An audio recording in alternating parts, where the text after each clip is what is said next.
Okay, I'd like to call tonight's special meeting of council to order. First item of business, recommendation that the agenda for the special council meeting of December 15th, 2014 be adopted as circulated with the additional agenda item 5A, council strategic planning sessions, dates, times, facilitator, just looking to do strategic planning in the future. And 5B, which would be to establish a budget process for in the new year, how many workshops we're going to do, when we're going to do it, where, and the format that will be produced for public consideration. So moved by Councillor Cunningham, second by Councillor Redhawa. Any discussion? All in favor? Those opposed? Motion carried. Next item of business. Any reports? No reports. Next item of business. We have a report from the Chief Financial Officer. We have a recommendation that the 2010 5-year financial plan, fees and charges amendment and Prince Rupert fee setting amendment bylaw number 3295-2010 be amended by replacing bylaw schedule F, Digby Island Ferry and Prince Rupert Airport ground transportation system tariffs, fees and charges with the attachment A entitled Schedule F, Digby Island Ferry and Prince Rupert Airport ground transportation tariffs, fees and charges, and that the 2010 5-year financial plan, fees and charges amendment and Prince Rupert fee setting amendment bylaw number 3295-2010 be amended by replacing bylaw schedule B recreation regulations, fees and charges bylaw for Earl Ma Aquatic Center, Jim Sakoti Civic Center, Russell Gamble Gymnasium and Arena, with attachment B entitled Schedule B Recreation Regulations, Fees and Charges bylaw for Earl Ma Aquatic Center, Jim Sakoni Civic Center, Russell Gamble Gymnasium and Arena. And that having made those changes, council give first, second, and third readings to the Prince Rupert Fee Setting Amendment Bylaw number 3359-2014. And I'd like to hand this over to Ms. Bombin to give just a quick note about what these reports or what these bylaws entail. Thank you, Mr. Mayor. Basically, the Digby Island Airport ferry fee and and Prince Rupert Airport ground transportation is out of date, and the fees ended in 2012. We are looking to increase the ferry fees to compensate for the increased costs such as fuel and wages, and at least bring it back to on par with what it was in 2012 at least. And this way we're charging the users a little bit more for the service and not subsidizing the operation quite as extensively through property taxes, which not everybody actually uses the Digby Island Ferry service that pays property taxes. Additionally, we recognize that the service needs some upgrading, some new buses, that sort of thing. We did send out an RFP, and in the RFP we requested newer buses so that we can have a better service for our citizens and also for the visitors to the community. Obviously, we have some constraints, being the ramps at for the dock itself. Therefore, we need specialized buses with a certain weight load. The additional cost on the RFP requires us to increase the fees at about 50 cents per year each way for the Digby Island transportation only. This is not an airport fee increase. This is Digby Island transportation. So the bylaw actually asks for an increase to the ferry fee and also about an equivalent increase of about 3%, which is what that works out to for the other services for transportation over on the airport ferry, such as cars and that sort of thing. And finally, the other recommendation in the bylaw is for the recreation facility itself. And the last fee increase occurred in 2010. The Recreation Commission received some recommendations. It isolated our community and compared it to other communities in the region for the fees that we actually charge for our recreation services. And they recommended a 10% increase on all fees at the Recreation Center. That was recommended by staff to the Recreation Commission. The Commission has looked at it and also made the same recommendation to Council, and that has been incorporated in the schedule and the bylaw. Okay, Mr. Mandrick, it's asking the recommendation to do first, second, third readings. Does that mean we have to do separate motions for each particular one? Mr. Mayor, yes, I would recommend that each part of that actual report from the financial officer be taken as an individual resolution. So you would do first the first part in regards to the Prince Rupert Airground Transportation System, and have a move in seconder, as well as and carry it or oppose it. And same thing for the financial plan with regards to charges and fees. And finally, a third one with regards to the actual first, second, and third reading of the two. Okay. So can I get a mover and seconder for the first? Moved by Councillor Kinney. Second and Councillor Cunningham. I'll second it, but I want a discussion on it. Absolutely. Okay, first on the ferry. At 50 cents per person, how much is that going to bring in? Roughly. Ms. Bauman, would you have an estimate of that? 2 seconds. Give me 1 moment. No problem. I should have prepped you.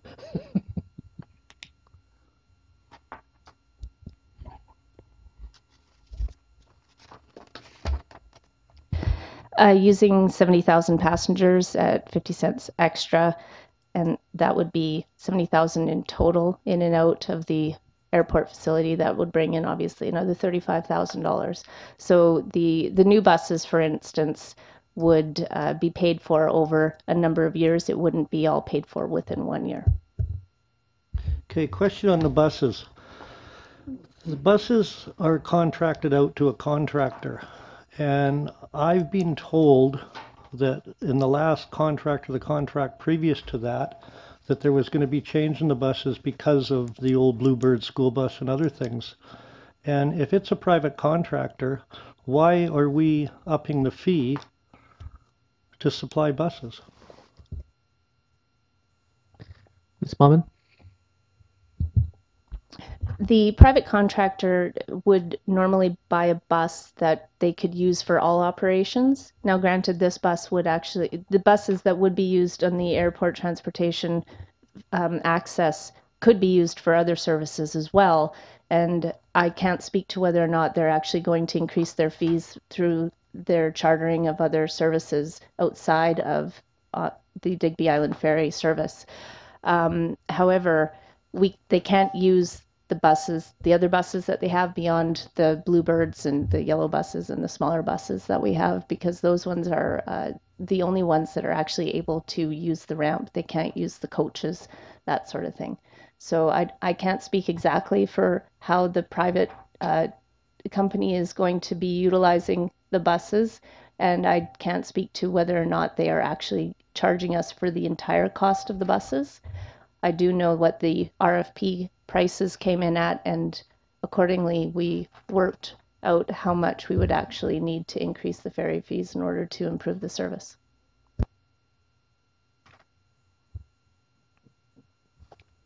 Are there other questions? Councillor Redhawa? Yeah, already lots of people fly from terrace. So if we increase these fees, that will encourage more people to travel from terrace. That will affect, actually, we can have less money at the end of the day, I think. That's a good point. Councillor Thorkelson, would you want to weigh in on this? Yes, I do. Can you hear me? Yes. I'm wondering, the request for proposal, I don't think council has seen it. What did the request for proposals come in on? Who Who were the companies that responded? Do we have more than one responder? And what were these private contractors saying? Councillor Cunningham? Oh. Are you you're done asking your question, Councillor Thorkelson? Yeah, that was a question. Okay. Ms. Bonham? If I remember correctly, the RFP was closed in April of 2014, and we have not brought it to council yet because we have not proposed signing it as of yet. It was a fairly significant increase for us, based using the same fees that we had before. And additionally, there was only one contractor that had placed a bid. And what was the increase in the RFP? What I'm concerned about, Your Worship, is buying a private bus for a contractor who's going to, we pay for the bus and the contractor uses it not just for the bus service that they supply to Digby, but also for the bus service that they provide for other uses, whether it's going to be a small bus or it's a crummy-sized bus that's going to be used to ferry people in and out of the out of any construction that goes on Ridley Island. That could be. I really am concerned, and I would like to know more details of the request for proposal and the contractor and the only reply that we got. Ms. Baumann? I just wanted to add that the request for proposal asked for new buses, but it also asked for the price of providing the service because the previous contract is outdated. I believe it ended in 2004 or 1999. In 2004, right? So they've been without a contract since 2004. So we went out to the market to see what people would actually be able to provide us the service, and there was only the one that actually offered. So because the RFP asked for new buses, they provided prices with new buses. We could certainly go out again and ask for the price on the service without new buses at all, and it's very likely that we might still get the same contractor and we'd still be using the same buses that we have now. Councillor Cunningham?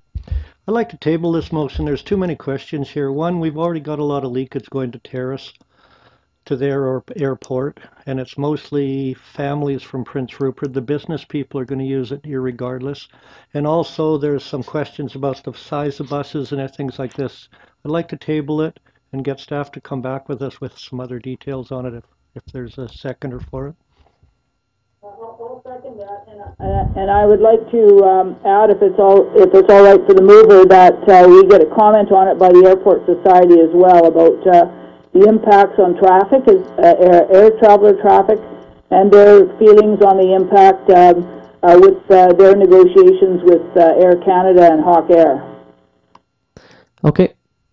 So motion falls to the floor. Oh, Councillor Thorkelson, she seconded it. Yeah. So it's tabled. Okay. Now that was for the first motion for the airport fees, correct, Mr. Mandrick? Okay. Okay.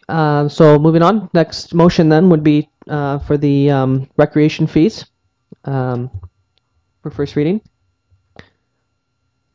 Any movers? Moved by Councillor Cunningham. Second by Councillor Moreau. Discussion? Well, I'll say something about this.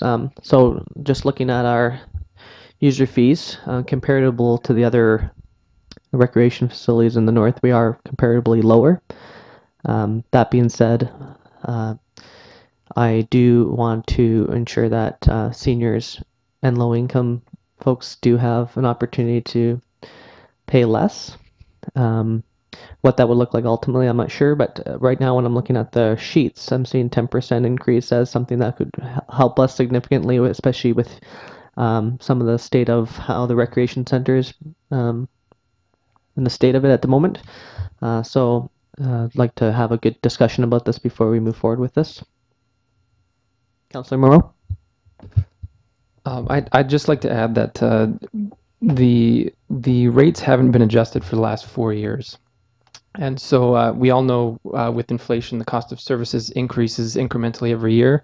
And I think that this is an overdue adjustment just to account for inflation since it was last adjusted 4 years ago. I'd also like to add that I really do appreciate the hard work that's being put in by the Recreation Commission. And this is a recommendation from that commission. So I'd like to trust their recommendation that that's an adjustment that ultimately will help us provide a better quality of service.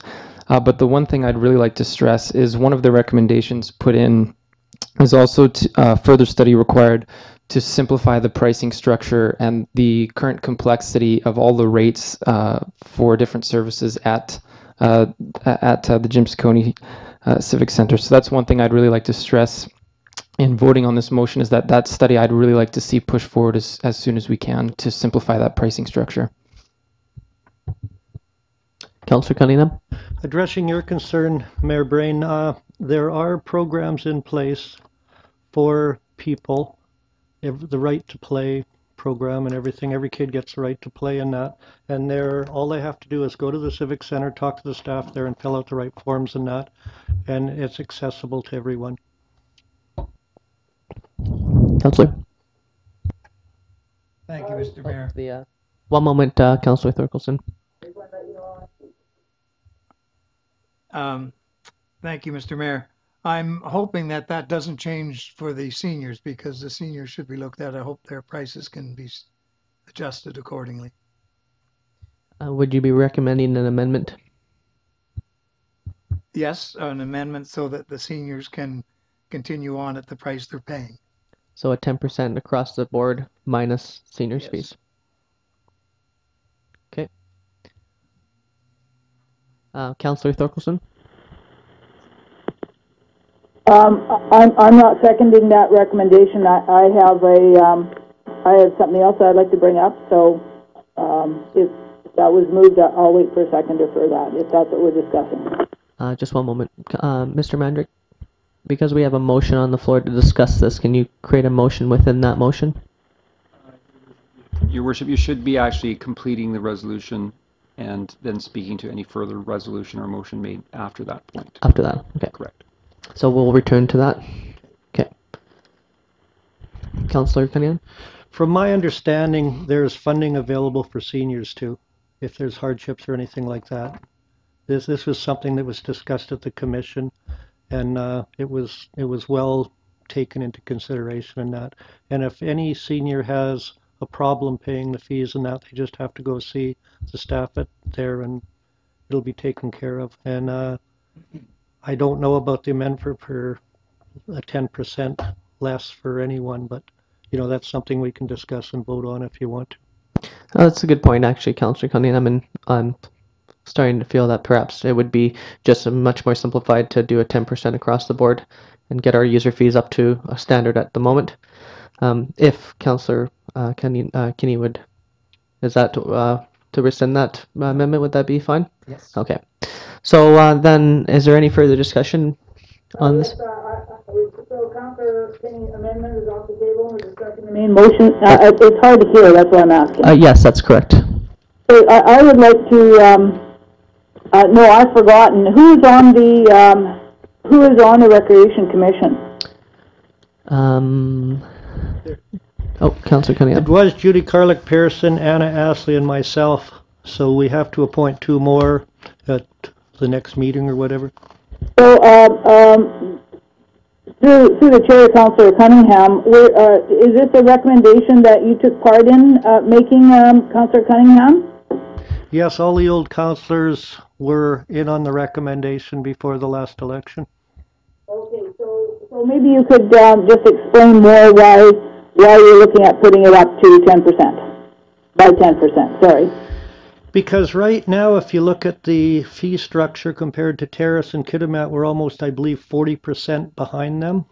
And because we haven't put our fees up since 2010, I believe it is, we're quite a ways behind. And even if you look at the rate of inflation in the last 4 years, we're barely catching up to that. And the infrastructure down there has suffered. We've just been doing Band-Aid repairs to things and that, to the point now where it's getting to be a serious problem. And the fees alone aren't going to address it, but I think you'll see some things in the future here with the new council, the new budget, that's going to address some of the infrastructure things as well. So I was wondering, because the recommendation didn't just come with the 10% across the board, although that's what we're discussing now.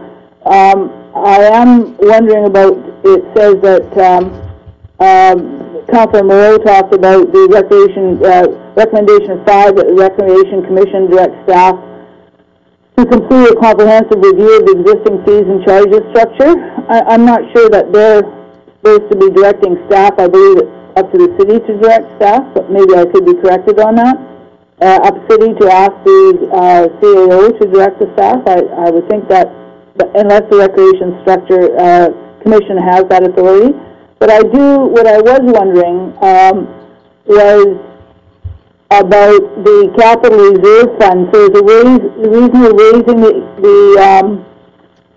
fees by 10%, and then they're saying a capital reserve fund in the amount of 5% be established. So is that where the 10% raise is going to actually be going, is to the capital reserve fund in the minds of the commission? Yes, I believe so. And also, the commission doesn't have any powers to do that. These are only recommendations before city council, and if city council approves them, then they have some bite or teeth in them. But up until this point, these are strictly recommendations. So I was wondering because this is a budget item, I was also wondering, Your Worship, what the impact on our budget is going to be. What is it? Is it going to bring in more revenue? I always have a hard time of dealing with these kinds of things separate from the budget.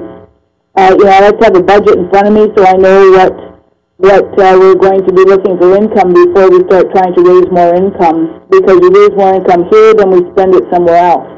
And that's what my concern would be. So I was wondering how it relates to the budget and what it would be, and how much more money would this put into our budget. Ms. Bobbin? I don't have the exact answer right now. I can definitely get it to council if they'd allow me the opportunity to be able to find that answer. I can mention that the recommendation that the commission had about setting aside money for a reserve, that would be something that would be brought forth at a reserves policy, a recommendation from staff on the whole, and wouldn't just be just for the Recreation Commission. I mean, just for the Recreation Center itself. So that one is not a part of this bylaw. This bylaw is strictly just about the percentage increase in the fee setting. And as I mentioned initially, I would be happy to find out what a 10% increase would be. Your Worship, if I could explain my concern is that if we raise, let's say, $50,000 more for the Civic Center, $10,000 more for the Civic Center, and then the recreation, I listened to our financial secretary, financial officer, but if the Recreation Commission comes before council with their recommendations, as they should, that is one of the recommendations. Council staff could be coming to council with another recommendation. Council will have to make a determination regarding a 5% capital reserve fund. But my concern is that we raised $10,000 in fees, and then it is clawed back into a capital reserve fund, and we've done nothing for the operating costs of the swimming pool. All we've done is raise the fees to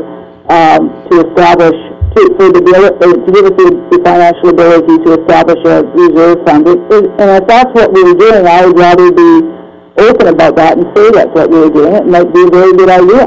But if we want to just do it because Terrace has Terrace and KMAT charges more, I don't think that that's a good idea. And I'm concerned that we just have a look at it as part of a bigger budget. And if we don't have enough money, and we need to raise recreation fees, then we should raise recreation fees. The commission was supposed to go out and try to attract more people to the recreation complex. And I would like, and that might solve the need for an increase if more people are using the complex. And that's sort of what I had thought was a better idea, was to increase the number of people attending and paying for sessions rather than increasing fees. So I am inclined, although I've spoken to the matter at length, I am inclined to ask for this to be tabled until we can see what the budget is, and we have this before us, so if we see that the budget needs that extra money, that raising the fees would be, and we need that money, well, then we have to consider it in that light. If we don't need the money, then we can consider it in another light. If we feel that we want a 5% capital reserve fund, and that's the 10% increase would finance that, then that's another issue. But I would like to discuss it so that I have all the issues in front of me so I can make up my mind about which is the best way to vote. I can't do it this way. Councillor Cunningham? Joy, I don't think if we raise $10,000 more, it's going to be a problem. The infrastructure in that building itself is suffering. We're struggling to upkeep it right now, and if there's any extra money left, trust me, they'll find a use for it. It would be a nice position to be in, but right now I think they need a lot of help in that building, with the building itself, the washrooms, everything, and any extra money that's raised over a 10% fee increase will definitely be used. And I don't think we have to worry like we should be putting capital reserve funds in everything. That this is one of the problems. The city doesn't have enough money in reserve to fix things, and look at the pickle it's got us into. So I really think that if it is going to go into reserve fund, it says right in this recommendation that a reserve fund in the amount of 5% of all fees and admission fee revenues be established to initiate a funding pool for future facility expansion. Well, 5% of the overall fee is still not very much, and if we can get a little bit extra to go into that, I would be all for it, because I really think we've got to start looking to the future here. Are there other councillors here who would like to express their views on this topic? Councillor Granthala?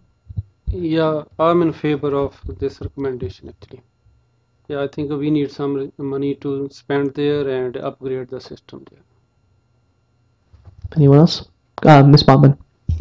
If you just give me one more moment, I'll have the increase as of today's date.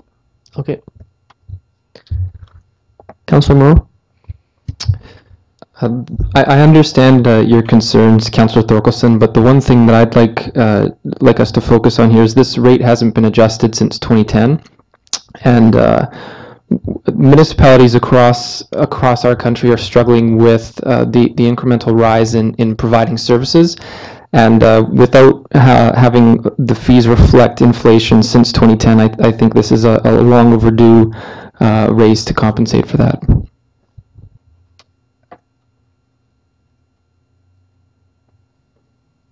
Your Worship, I am not only concerned about seniors, but I'm also concerned about the poor. I don't think we have any fewer poor in Prince Rupert than we did in 2010, and I also don't think that people are any wealthier. In fact, I think they're poorer than the poor are poorer than they were in 2010. Councillor Thorkelson, if you look at for example, look at the pool and arena, right? A child's price for now is $2. With the increase, would be $2.20. We're not talking about a huge increase to the point where I don't think people would be able to afford it. I do understand your concern, but I don't think it's taking such a leap that people are going to be out of pocket by using the facilities with the 10% increase. It really does just kind of cover where we're at in terms of inflation, and also starting to we need to look at the legacy of the recreation center and where is that money going to come from in the future. And, you know, we can't just rely on potential development to come as well. So we should be operating as if, you know, we're just carrying forward. So I'm not sure if it makes such a big jump, but if there's other people who'd like to weigh in on that. Councillor Niche. I use this facility quite a bit, or not myself personally, but my children use it, and I'm under the same opinion as Mr. Mayor. We need to increase these fees in order to pay for it, otherwise no one will have anything to use. It's the same thing every time in the city. I mean, we need to pay for it, otherwise it's going to be close the doors and no one will be using it. So I do think that a 10% increase is a small enough increase that people still can't afford to use the facility. It's not like we're increasing something from $2 to $4 where it's doubling it. I think 10% is a very reasonable fee, and considering that it hasn't been raised in 4 years, I do believe that it is a good move. Ms. Baumann? It looks like it would be an increase of about $75,000 for the entire facility, including the arena, pool, and the Civic Center. Are there any other comments? Mr. Manager, could you please read out the motion that's on the floor again? Certainly, Mr. Mayor. I have moved by Councillor Cunningham and seconded by Councillor Moreau that the 2010 5-year financial plan fees and charges amendment and Prince Rupert fee setting amendment bylaw number 3295/2010 be amended by replacing bylaw Schedule B recreation regulations, fees and charges bylaw for Earl Maw Aquatic Centre, Jim Ciccone Civic Center, Russell Gamble Gymnasium and Arena with attachment B entitled Schedule B Recreation Regulations, Fees and Charges Bylaw for Earl Maw Aquatic Center, Jim Ciccone Civic Center, and Russell Gamble Gymnasium and Arena. Like to call question? All those in favor? Any opposed? Aye. I'm opposed. Okay, motion carried. Okay, so, sorry, Mr. Mandrick, now, my understanding is now we just passed the first reading of that. Your Worship, we can actually do the first, second, and third reading of that bylaw, given that we do make the amendment in regards to the actual airport fee not being inclusive of that. Oh, I see. Okay. So, sorry, we can't proceed then to do the 3 readings then because of that? No, sorry, you can do the 3 readings. However, depending on when staff is able to get back to you with regards to the actual airport transportation fee, you may at that point wish to amend, and you'd have to retract 3rd and 2nd reading in order to do so. Okay. Councillor Cunningham? I put a motion for we split the 2? Yeah. Yes, you can do that for sure. Okay. So, okay, second by Councillor Niche. Any discussion? All those in favor? Any opposed? Okay. So we'll split the 2 motions then, and so we'll just focus on the recreation one. So now we could then proceed to do first, second, third. That's correct. And we've already done first, correct? We've just actually passed the resolution, and so now we're looking to see first, second, and third reading. Okay. So get a motion for first. Councillor Kinney, second by Councillor Redhawa. Any discussion? All those in favor? Any opposed? Okay. First reading passed. Get a move for second reading. That's correct, right, Mr. Mandrick? Mr. Mayor, you can actually incorporate the 3 readings together and move them all as okay. one. Well, this next motion then will be all into one. Moved by Councillor Cunningham, seconded by Councillor Moreau. Any discussion? Question. All those in favor? No. Any opposed? Okay, motion carried. Okay, moving on to next item of business here. Report by Chief Financial Officer. Recommendation that Council repeal solid waste bylaw number 3223, 2006, and its amendments, and that council introduce and give first, second, and third readings to the solid waste management bylaw number 3358, 2014. I'd like to defer this to Ms. Bauman just for a quick update on what this entails. Thank you. The previous bylaw was a little scattered, we found, when we actually started reviewing it again. So what we had requested was we had a new bylaw done, which basically consolidated some of the groups so that there's prohibited waste in one section. Definitions are clearly indicated for consistency. It also makes it a lot easier to read. The other reason that we started evaluating the bylaw was the fact that we've run into quite a few problems this summer with our landfill. There's been a lot of speculation in the area. It's required a lot of use of our airspace beyond what we had actually anticipated. So we have less airspace in some of the cells that we have, causing us to have to rush a bit of an expansion this year. It's because it was never budgeted for, and it's quite a significant cost. We had to go towards some of the city funds, being the gas tax, which would be used for other capital expenditures in the community itself, and not necessarily for a service that is actually used on a regional level. Therefore, the community charter actually allows us to implement fees not only for residential users, but also for users that are outside of our jurisdiction, especially if monies from the residents might be taken from by way of property taxes, that sort of thing, that we couldn't actually tax in other jurisdictions for services that are used by all members of a region, for instance. And that is the main reason why we have proposed an increase to the fees for non-resident users. There's no change for the residents of Prince Rupert compared to the bylaw amendment that was made at the beginning of this year, which proposed a 5% increase this year, next year, and the year after. So there's no changes for those people. However, for anyone that is outside of our jurisdiction, we're proposing an increase of 40% to the non-resident user fee.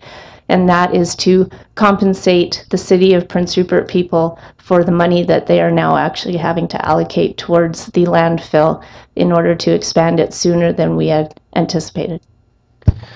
Can I get a mover that council introduce and give first, second, and third reading to the solid waste management bylaw number 3358, 2014? Moved by Councillor Cunningham, seconded by Councillor Kinney. Discussion. Councillor Cunningham. As with our other utilities that are self-funding, it seems like the dump isn't self-funding. Is that correct?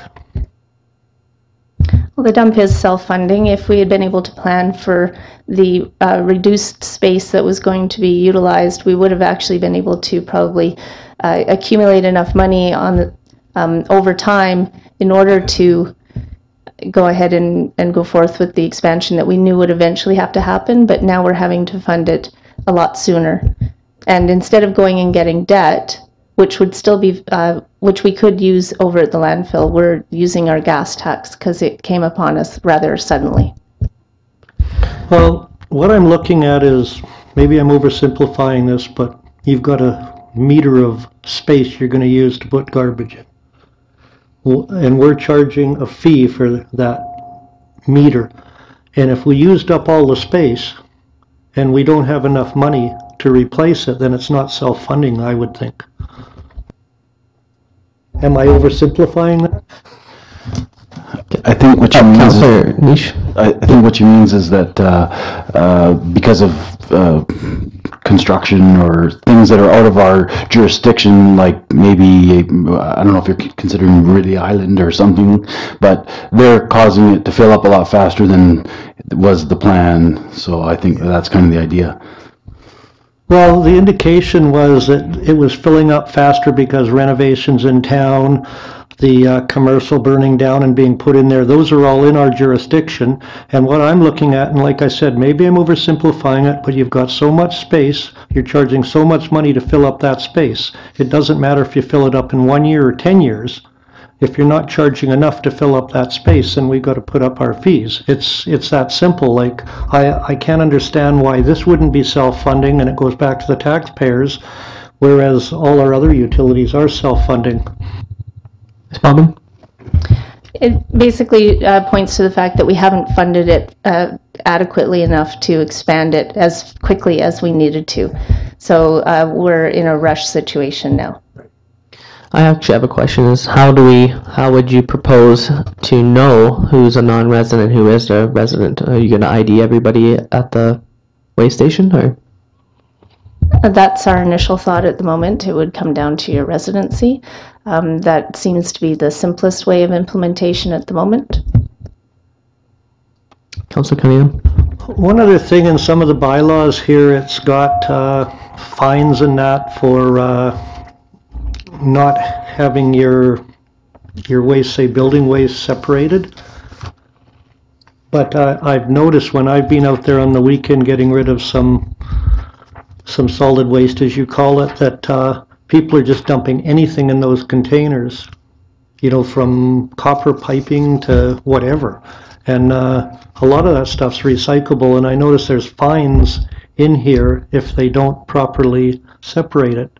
But how are we going to enforce a bylaw for a fine if we don't have anyone enforcing it? Ms. Bauman? When our landfill attendant or the solid waste workers do see that there is an infraction according to the bylaw, then they actually can have the fines imposed. This actually is the mechanism which gives us the authority to be able to fine when we actually do find that that's happened. Yes, we don't have eyes watching the dumps full time, so there will be instances, I guess, if some people aren't following the bylaw, that they might get away with it. However, if we don't have it actually in the bylaw, we don't have the authority to be able to impose the fine. Councillor Thorkelson? I just wanted to clarify the meaning of non-resident. I read in the bylaw that the non-resident means an owner of lands and premises situated outside of the geographical boundaries of the city. So these, that doesn't mean the owners live outside the city. It means the lands and the premises that we're referring to are outside of the city's property. Is that what that means? Ms. Bauman? I'm assuming that you're referring to whether somebody lives in the city but owns land outside of the jurisdiction or vice versa. Yeah, I'm trying to clarify. When I read that non-resident definition, it's not very clear to me what it means. So I just wonder if you could clarify it for me. It would be the resident would be the general understanding according to the dictionary as to how that would be defined. So resident who owns land and resides outside of the jurisdiction.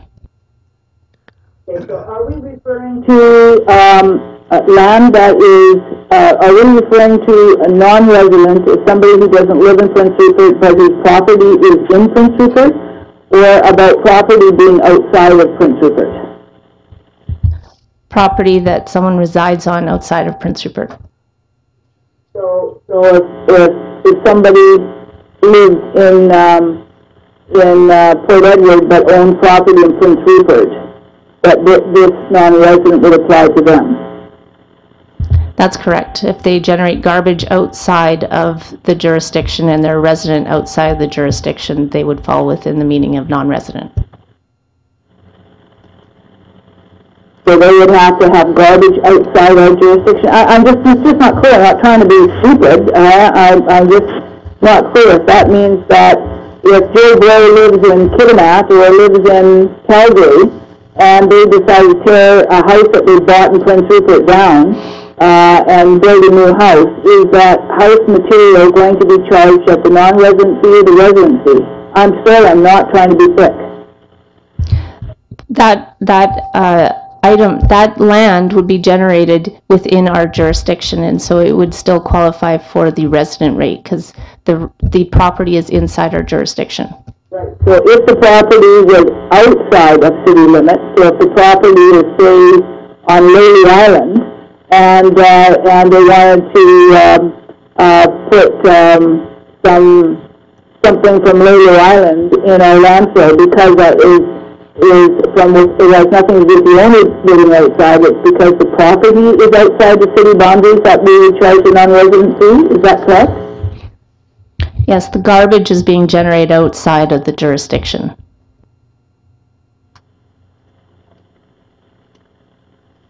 Yeah, I just think that you better have a look at that definition that you put in there and see if it says that.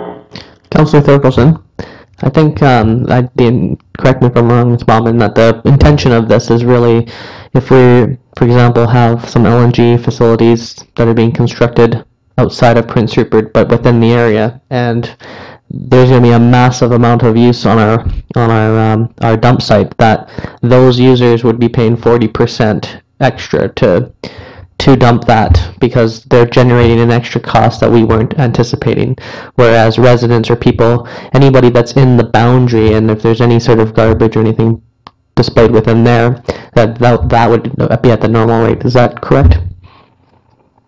Yeah, and I agree to that, absolutely. It's just that if you go on page 30 in your package and you read the definition of non-resident, I wasn't quite sure that that's what that said. I went over this actually quite extensively with our lawyer who provided this, and we were able to agree that this is actually the right definition to be able to achieve what it is that we're trying to do. Okay, well, that's with that understanding that then I think I support the bylaw. I just didn't understand. I wasn't quite sure what that meant. Is there any other further discussion? Councillor Cunningham? Well, the only thing I see here, in sort of along the lines of Councillor Thorkelson, is you could have a Rupert contractor doing a job in Port Ed, and he's got a Rupert address, and bring all the stuff to. Are we including Port Ed as part of this? I don't believe that's the case. I think it's that any garbage produced outside of the Prince Rupert's boundary will be charged 40%. Okay. Of the, regardless if they lived in Rupert and we're doing it in Port Ed. Correct? Is that correct, Ms. Bauman? Okay. Yeah. So that's basically any garbage produced in Rupert will be the regular rate. Any garbage produced outside of Rupert is the 40%, and that's just to help us cover the costs. Councillor Niche? I agree with the whole thing as an idea, but the only problem I have is how do you know where that garbage is coming from? I mean, I understand on the big projects where you got the trucks coming all day long, you're going to know, but if it's the small ones, how do you know? And that's going to be part of our implementation piece. So basically this is the overarching bylaw, right? And then it'll be up to us to determine what's the best way of implementing how that's going to work. And I'll also add that I think this is also covering the big ticket items, right? When we're going to be seeing a massive amount of waste coming from any sort of development outside of Prince Rupert, that will cover that. And there will be people who will come in, I'm sure, and figure out how to get their Port Ed demolished house into the dump without notice. But Ms. Bauman. Just also to further speak to Councillor Niche's concern, the contractors, for instance, that go out to, say, Port Ed and collect all the garbage because maybe they don't have their own garbage truck that's operated by their municipality, they would be required once they come to the landfill to tell us that they had actually gotten and picked up the garbage from Port Ed. Councillor Kane? Thank you, Mr. Mayor. Also, the attendant means that the person authorized to perform the duty of directing and controlling access to the landfill site would be looking after that.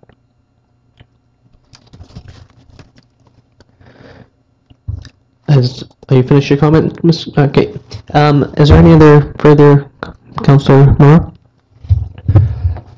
I'd just like to have a larger discussion here for a second about, it sounds like we're kind of dealing with the chicken and the egg, is that with the landfill it hasn't been adequately funded, but also we're having more waste than originally anticipated.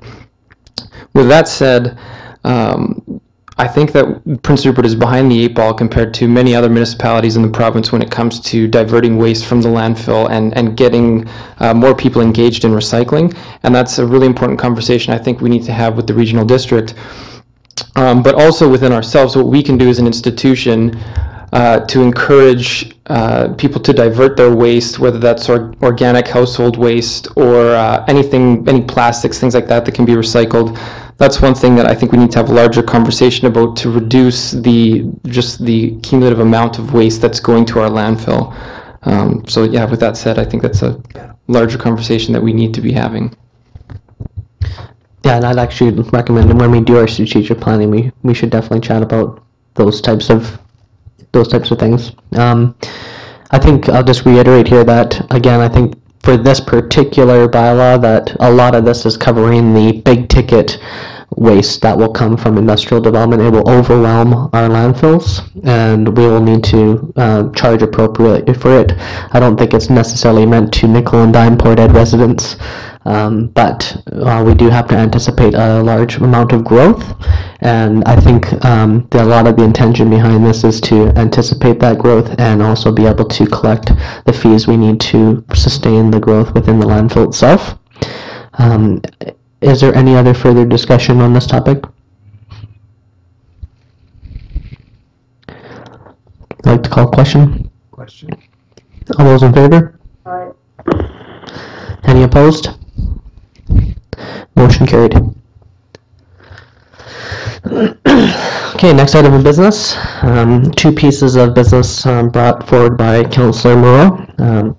First item is for us to figure out when council can meet in the new year to have a strategic planning session and essentially to who's going to be the facilitator, dates, times, those types of things. So I'm going to hand this over to Councillor Moreau.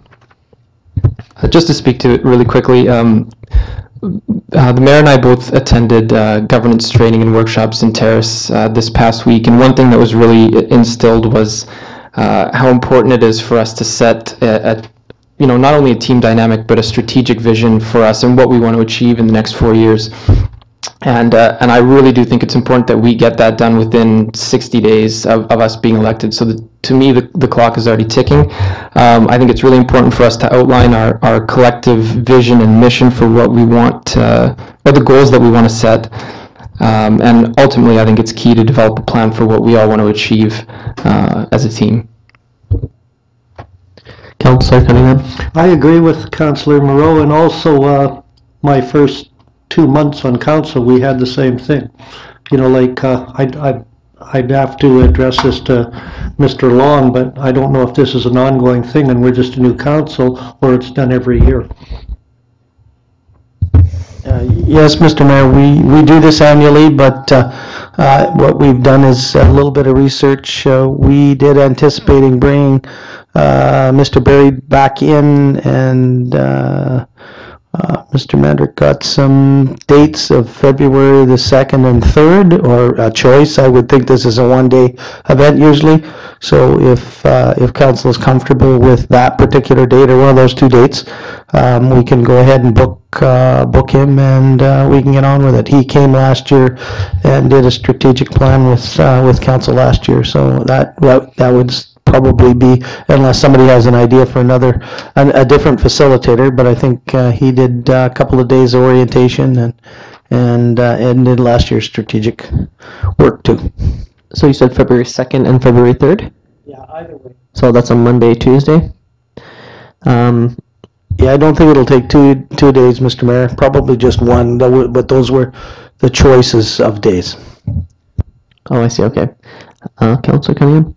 Well, I would recommend that we maybe do a straw vote among the councillors and find out who's available for which date, because I know Councillor Thorkison has a heavy schedule, and if she can be available one of those 2 days, it would be good to have her experience here, because she's also been to 2 or 3 or a dozen of these strategic planning meetings on former councils, and her and Councillor Kinney would be good to have there. My schedule for January is absolutely horrible, so the 2nd or 3rd for February is good for me. And I was wondering if maybe one of the council meetings in January we can put some time aside to maybe have a brief discussion about what we expect out of our strategic planning session, so we can give Mr. Barry has some direction to walk into it.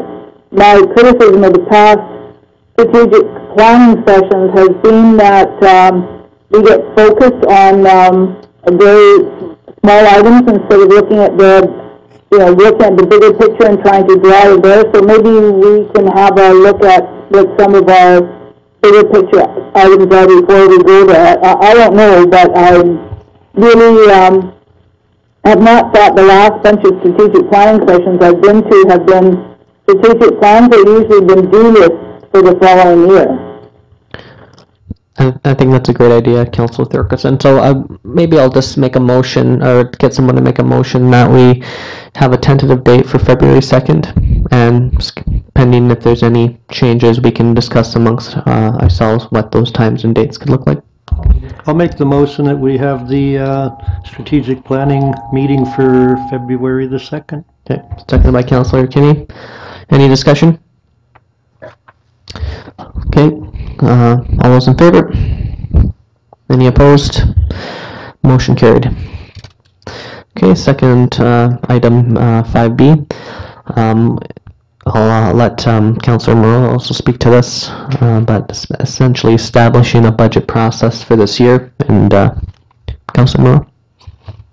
The conversation I thought that was worth having was we had a great budget workshop with our chief financial officer that essentially outlined what the optimal budget process looks like versus what's achievable this year with the election happening in November. You know, we might be a couple months behind what we might normally want to do or optimally want to do, and so I thought it was really important for us to have this discussion, because the budget is the place that we have the most influence in shaping our community and really, you know, making an impact. So I thought it was important for us to discuss what it might look like for us in terms of how much we want to engage the public and have their input, what sort of materials or collateral we might want to have to help them, you know, provide us meaningful input, and what we think is achievable in this this shortened time frame that we've got here. Ms. Baumann. Thank you, Mr. Mayor, through you to Councillor Moreau. We're actually now pretty much on track. Typically in December, I bring forth a capital budget resolution and RTC, and that will be occurring this Wednesday. So then we'll be right back on track in comparison to the previous year. And generally, the process is that after we get our BC assessment values at the end of January, we can have a preliminary idea of how the budget's going to look. We also still have to wait until our financial statements are pretty much done. The audit occurs generally the beginning of March. And towards the end of February, we actually start the budget process, whereby we invite the public in to a couple of meetings, regular council meetings generally. There's sometimes the occasional special one that gets proposed. Last year, I believe we had 3 meetings for the public to engage with council, and then we proceeded on through the budget process and made some decisions. We have to be done by May 15th. That is legislated. So any process and the number of times that you want the public to be engaged is at your discretion. But if we were to follow the same thing as last year, it'd probably be about 3 meetings with the public. Maybe we can get a motion on the floor then that will recommend that the staff provide a schedule that we could all look towards. And then if we had any issues at the next council meeting, we can look at that. But maybe scheduling what the workshops would look like for the council members, and when and where, and those times, those details. Would that be appropriate? Councillor Cunningham? I have a question. You want a motion what the workshops would look like, or what the dates are? The dates. So make a schedule for us, and then we can figure out the details from there. But that way we can at least have a tentative schedule for the year. Usually we have a tentative council schedule, and then if there's going to be any special meetings, this is the way I saw it last year, they're added to it. But correct me if I'm wrong, but doesn't the budget normally get its own meetings? Or do we bring it up in a regular meeting, and then if we have to go to a special meeting, we decide at that meeting that we're going to go there? That's what, I've only been here 1 year, but that's what we did last year. And so I think it would be rather difficult to start scheduling special meetings when we don't know if we're going to need them or not. Because last year we actually had, I think, 8 meetings for the budget because we got bogged down on stuff.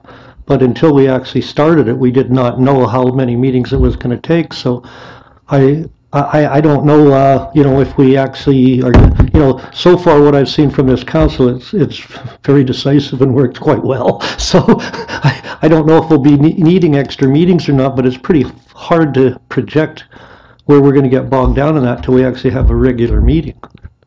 Councillor Morrow? Thanks, Mr. Chair. My apologies for not quite being clear enough with the wording of the motion, but what I was hoping we could discuss was the actual public engagement piece, how much time that we as a council are willing to dedicate to public meetings, not necessarily the special council meetings to make those deliberations, but how much time we want to spend as a council, either if that's delivering a workshop, if that's just frankly just hearing from the public, whatever it might be, how much time we're willing to dedicate to that process this year. Councillor Niche?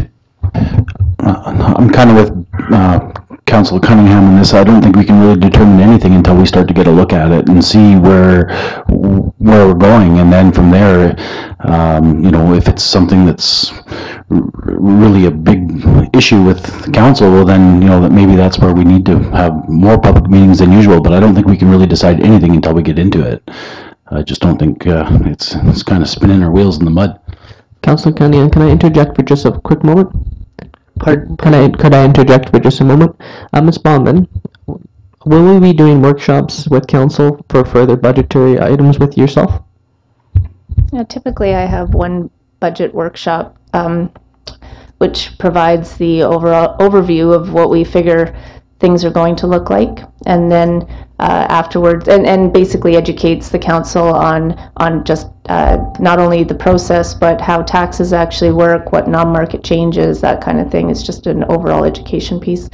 And then I'll bring forth an RTC to council, which will have a lot of the same information already in it, so that all the public will actually be aware of it as well. Councillor Cunningham? I believe Corinne said that we have 3 public meetings, and if at the end of 3 public meetings we think we need more, then that's when I would suggest we make that motion to have more. Public engagement, I think, is very important. It's part of the transparency or communication that we want to bring forth. And if we have 3 meetings and there's still some concern or questions, then we can have a 4th or a 5th if we need them. But I think at the moment 3 meetings with the public are pretty good, like how we have them, if we have them in city chambers or the PAC or wherever, as long as it's well advertised and the public knows about it, I think that's a good start. So maybe then the recommendation here is to have a schedule created for public engagement for any workshops that need to be done, those types of things, and that we can have that for council, and then we can have an initial look at what the year would look like through the budget process. And then if there's any amendments or any things we want to change, we can bring that up at the next council meeting. Does that sound right for you? I was sort of, Mr. Mayor? Yes, absolutely. I was just wondering maybe if Councilor Morrow had any ideas. We've had a number I would say that the public has had opportunities to engage in the budget process in the past and has not really engaged often with council, because I think that the budget is very complex and lots of people don't understand it. So I'm interested to hear what Councillor Moreau has to, if he has any ideas about what he would think a budget process, budget engagement might look like.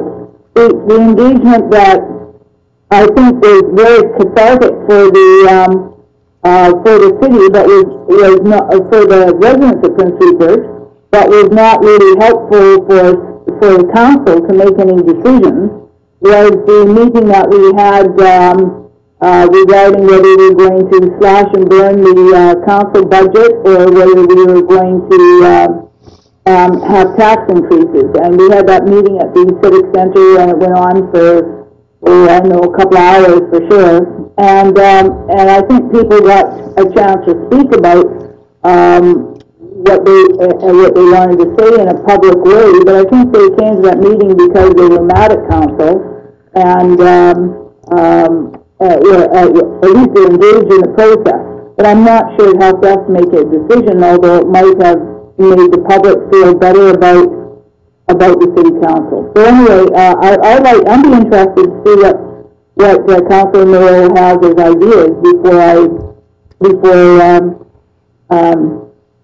I make up my mind on whether I think we should be scheduling public meetings or at least saying what kinds of public meetings we would be having. Just before I hand it over to you, Councillor Moreau, I'll just say too is that a lot of this question, and I'll hand it to Councillor Moreau because I'm also interested to hear, but that those types of details can be sorted out between now and the public hearing. So I wouldn't be making a motion to say what exactly it looks like, as it is a schedule, and then we could figure out what the format is and new ideas if we want to introduce them. And I have facilitation background, so I also have some ideas in terms of how we can engage the public. But I'd love to hear from Councillor Moreau as well. The first thing I say is I don't want to risk overstepping my bounds and stepping on the administration's toes, because we're not here to be administrators. We're here to be governors. And so, I mean, if I'm going to be providing ideas, the one thing I would say is I actually agree with you, Councillor Thorkelson. There was a few times, I especially remember last year with the public meeting in the gymnasium at the Jim Cecconi. It was a cathartic experience almost for the public, but didn't offer a whole lot of substantive issues for us to discuss, more so than just food for thought. So some of the ideas that I had it's much more related to Lee's background, but I believe that the onus is on us as council and staff to provide detailed information, more so.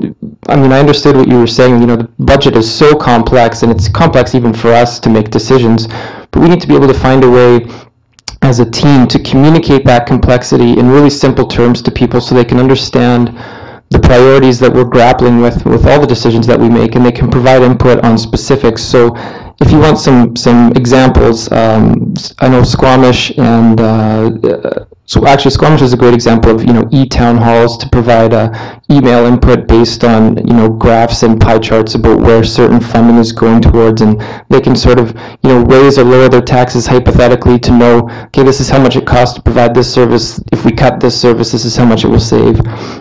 And different workshops of that nature to really show people that the budget is so complex that each decision we make is going to have ramifications. So ultimately it's about communicating that complexity with the public in simple terms so they can make more informed input to help us with our decisions. Does that satisfy your question, Councillor Thorkelson? Yeah, I was just really interested in what Councillor Moreau wanted to put forward, and I think that's an interesting thing to try to communicate what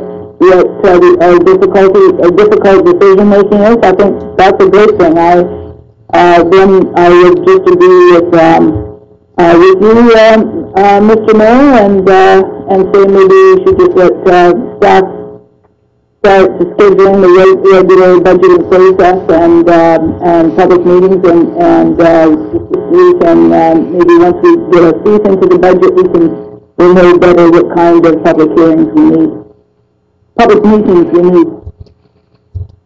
Okay, so I guess a motion to recommend the schedule to be created by staff that will have, or Councillor Cunningham? Don't we already have a schedule, and from that schedule, once we know when we've firmed up the budget a little bit, when the budget public meetings will be? Ms. Ballin? I'm just looking at the schedule at the moment, and I can probably safely say that all of the public consultation will occur within March.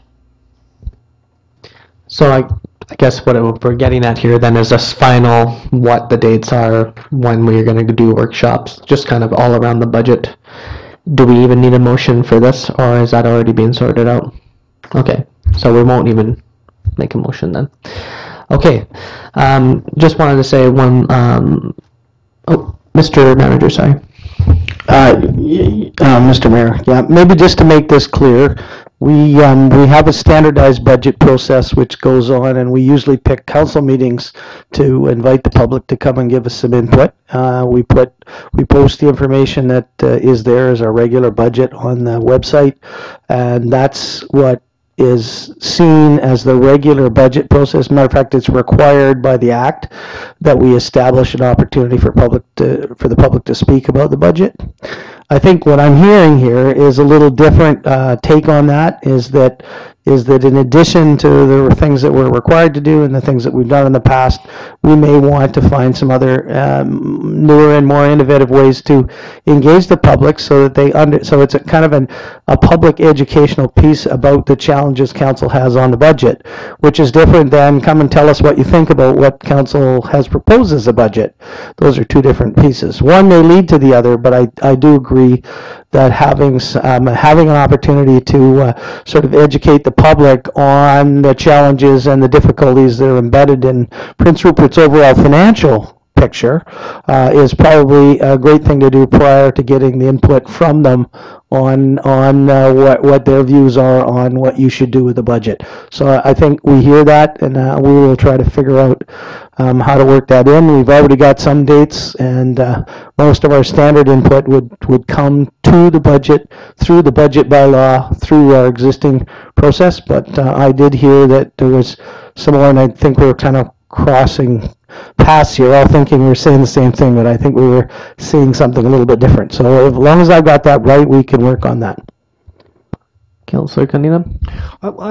I just sort of figured out what Blair wants. He wants sort of a electronic version of it. Is that what you're saying?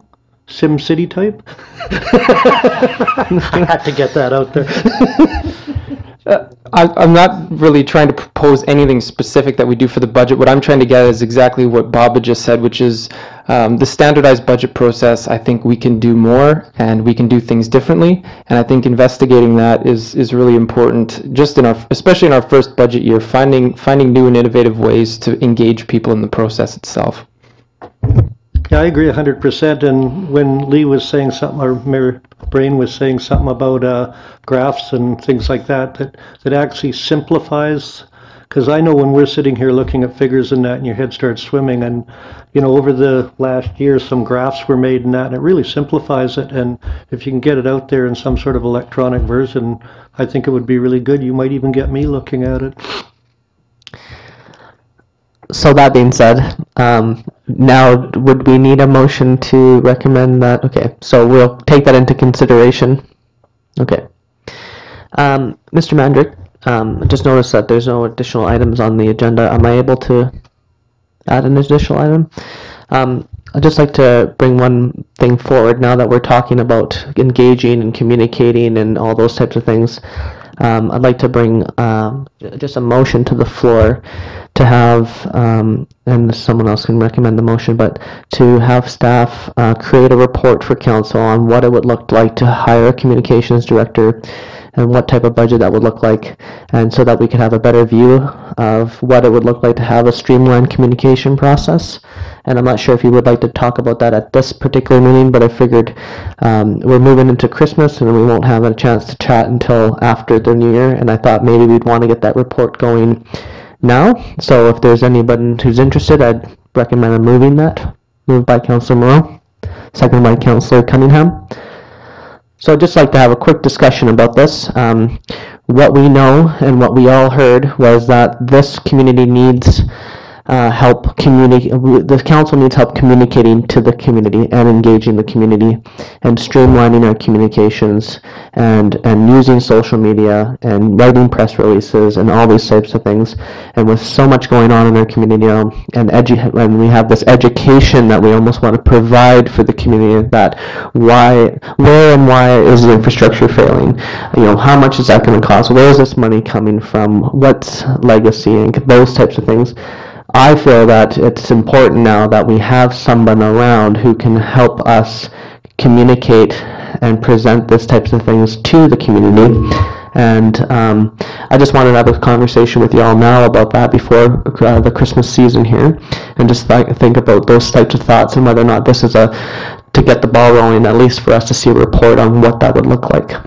So I'll open up the discussion to others.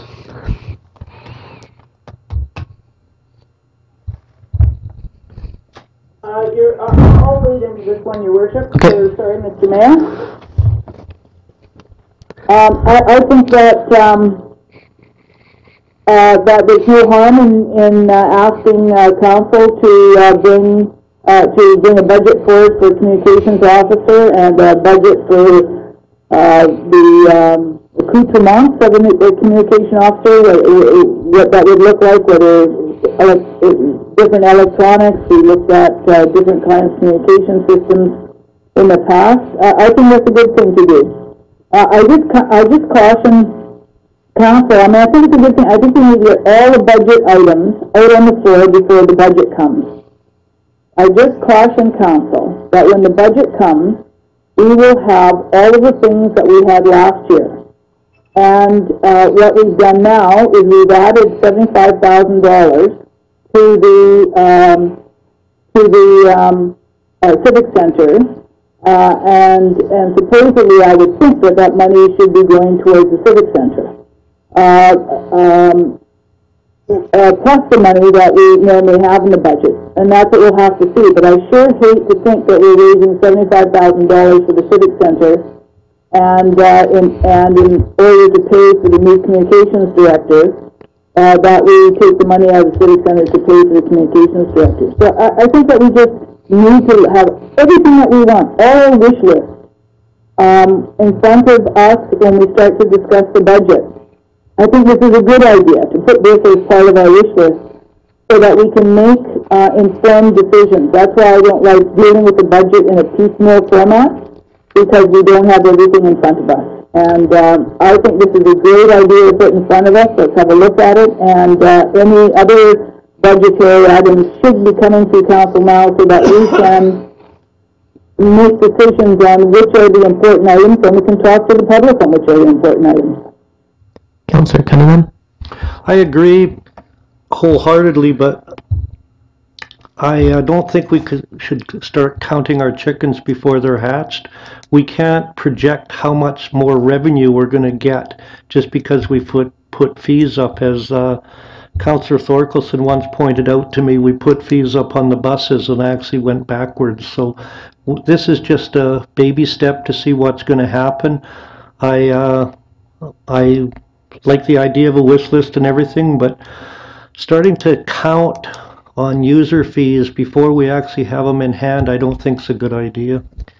I'll interject here, Councillor Thorkelson, just to bring clarity. So I absolutely agree with Councillor Thorkelson about putting out everything on the table during the budget process. And again, it is safe for us just to have a report. I don't think this would have anything to do with the Civic Center fees going up or going down, that we would just be looking at the budget with these additional items, which also would include the environmental officer, but I'm sure legacy would be coming into on that particular piece, and perhaps we will decide as a council that legacy might be coming in on these other pieces as well, but that's for further discussion.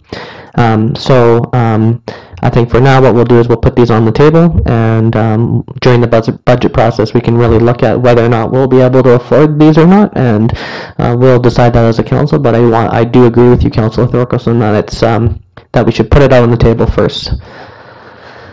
Is there further discussion?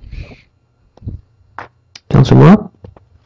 Just the one thing I'd add is I'd echo Councillor Thorkelson's statement that we need to be making decisions with the best available information. That's why I'm strongly supporting this motion, is it's a report to help us make these decisions, because we obviously all want to make communication a priority, but before we do that, we need to know what it costs. And I'd just like to add to this motion then is not only just to have a report for the what the cost of a communications officer would be, but also what their budget would look like too, what they would need in their budget. Okay, if there's no further discussion, Councillor Cunningham. At the public hearing, it came up about us funding a EA or an environmental officer. Was there ever a motion to find out what that would cost? Yes, there was. Staff is creating a report at the moment, and they'll get back to us about that. Any further discussion? Okay, I'd like to call question. All those in favor? Any opposed? Motion carried. Okay, I'd like to get a motion to adjourn tonight's special meeting. Moved by Councillor Cunningham, second by Councillor. I was just wondering, are we adjourning to another meeting, because the agenda said that at 5:30 we're supposed to go to a closed council meeting. Is that what we're doing, Your Worship? Yes. At a time. Yeah, we're doing that. And so I was wondering, is it just because we did this 5 o'clock meeting, the special meeting, which was an open meeting or a regular special open meeting at 5, is that going to continue, or are we going to go back to the 7 o'clock open meeting? Oh, we're going to the 7 o'clock regular meetings. It's that we've had to have 2 special meetings back to back, and we decided to start those at 5 o'clock because they are special meetings. Okay, no, I just wondering, Your Worship, because the agenda said 5:30, and I expected us to adjourn at 5:30 for that closed meeting. So thank you very much. No problem. Are you okay? So I'll just adjourn this meeting first. So motion, question. All those in favor? Any opposed? Okay, meeting adjourned. So hold on.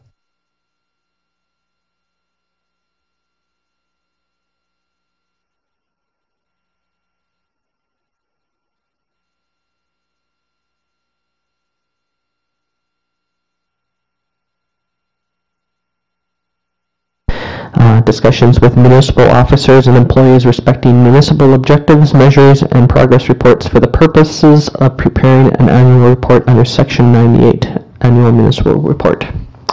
Get a motion? Moved by Councillor Redhalla, seconded by Councillor Kinney. Motion carried. Oh, sorry. All those in favor? Any opposed? Okay, motion carried.